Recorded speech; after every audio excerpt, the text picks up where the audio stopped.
there. Also, too, it's nice to have two fake out users with both Rillaboom and Incineroar. And so it's kind of nice if you lead them both, then you can kind of decide, alright, which Pokemon exerts more offensive pressure, and then choose which attack you want to use from them.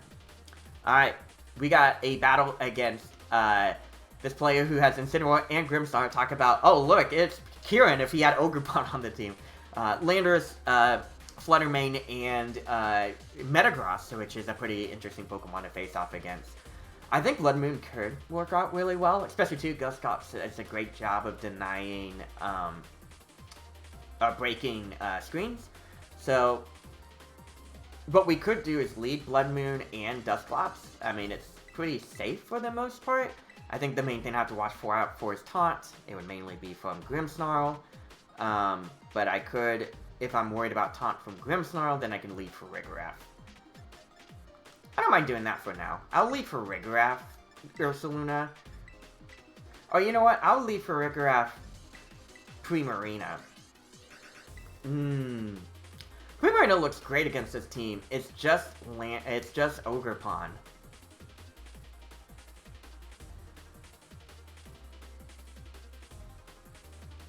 Rillaboom does look good as well. I'll go with Primarina.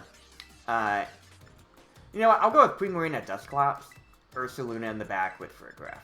I'm gonna go with that way. Alright. I think I'm worried too much about, like, oh, Prankster Taunt from Grimmsnarl. But that means that Grimmsnarl probably isn't gonna... He would have two screens, Taunt, and then Spirit Break, right? So, at least with this, I do pressure. Like, I could bring Rigorath. And then Hyper Voice the Incineroar, right? So we're gonna get Incineroar and Metagross versus Primarina and Dusclops. So this is kind of nice as a lead. I don't mind too much from Dusclops taking the attack drop, but okay, Citrus Berry on Incineroar, Assault Vest on Metagross. That's actually great to confirm. I think from here I'm gonna go ahead and fire off a Hyper Voice. And I don't mind bringing in for a graph here. So, it does look like Metagross itself is going to be pretty defensive. But I think I can kind of bowl my way through it using both Primarina and Melodic and for Rigorath to help kind of mitigate some of the damage that we might be taking here. So, Dusclops is going to switch out. I'll bring in Dusclops later. Will-O-Wisp actually is going to be pretty helpful against Metagross too. So, that's good to confirm. And then, yep. Wanted to block the fake out. And we get Heavy Slam, which barely... it does a decent amount. But yeah, you take damage from Rocky Helmet, and I get to fire off this Hyper Voice. Decent damage on both. But most importantly, I do activate the Throat Spray. Okay. I think here I don't mind firing off another Hyper Voice. And I don't mind going for a Trick Room here.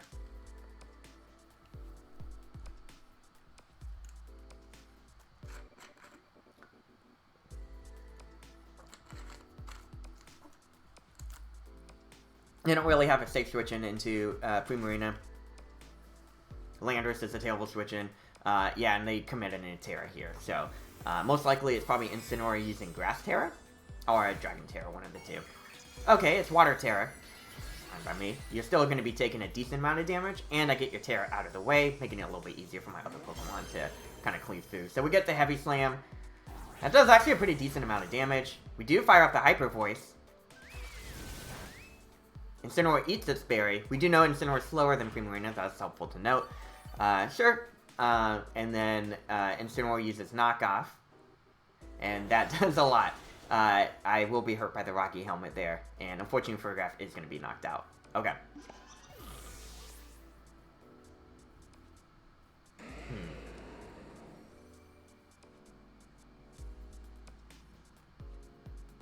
Yeah, Fairy Terra would have been pretty easy to get around that. That would have been something I should have considered. Blood Moon Ursaluna versus Dusclops. I feel like I still would have to contend with Knockoff, but I could also Dark Terra. Thinking about my Terra choices, I think Dusclops will be the most effective. Yeah, so I'm thinking I'm going to still Hyper Voice, Dark Terra, set up Trick Room. That means if I do have to eat up a knockoff, it won't be as strong.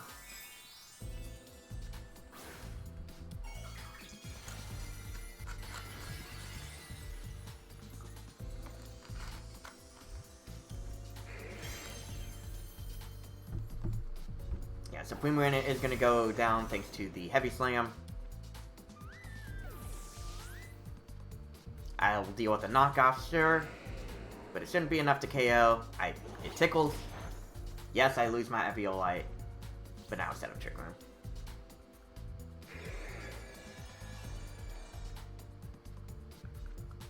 Okay. And this gets me to position Ursaluna in. Alright, I think at this range, Metagross... I believe Metagross would fall to a Hyper Voice. So I don't mind firing off a Hyper Voice and Brick Breaking my own Ursaluna here.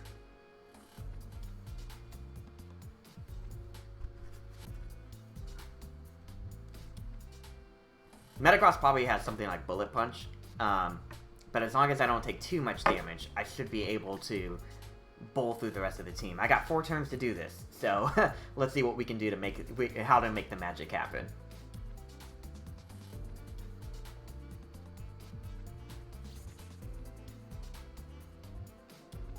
They don't have any safe switch-ins either, so... Metagross was their safe switch-in. Okay, so they do recognize they might need Incineroar later, probably good Fake-Out, Pressure, and things like that. So, who are they going to be sending out? It is going to be their Ogerpon. I do activate Brick Break, I do fire off Brick Break. I go first, so it doesn't look like Metagross is going to opt for Bullet Punch here. There's a Weakness Policy activated.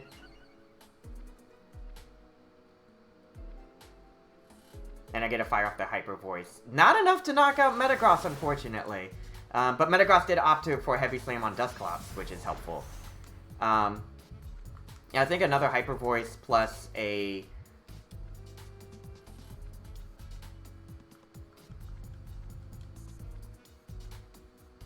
Yeah, you don't have any safe switch-in, so I definitely feel confident in Hyper Voice, and I will Nightshade Metagross. Ogerpon might try to protect here. Which I would imagine... Oh, it doesn't. Okay. So this will be a double knockout here. I get to KO Metagross. Blood Moon does not take any damage, which is ideal. And Ursaluna gets to fire off another Hyper Voice. Cool. Yeah, that might have been a turn out, but like, oh, I'll try to be passive or try to figure things out. But that one, it just felt comfortable. Like, let's go full offense here. Incineroar does get to come back out. And Flutter Mane is out as well. So, one play I could definitely see the opponent try to do is... It would be that the Flutter Mane has Trick Room. And therefore, Incineroar would Fake Out to reactivate their Trick Room. I have 2 turns of Trick Room left.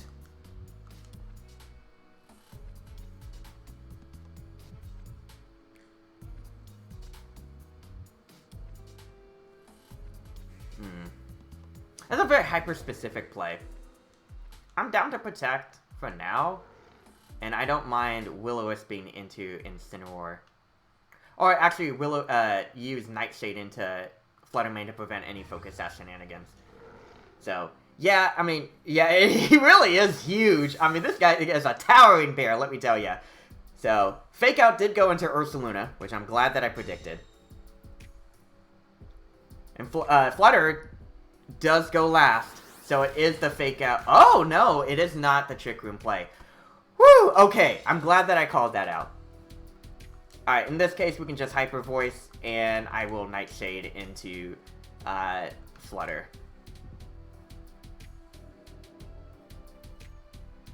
Yeah, they were going all in on Big Bear, but I was like, you know what, we gotta take it a little bit slow.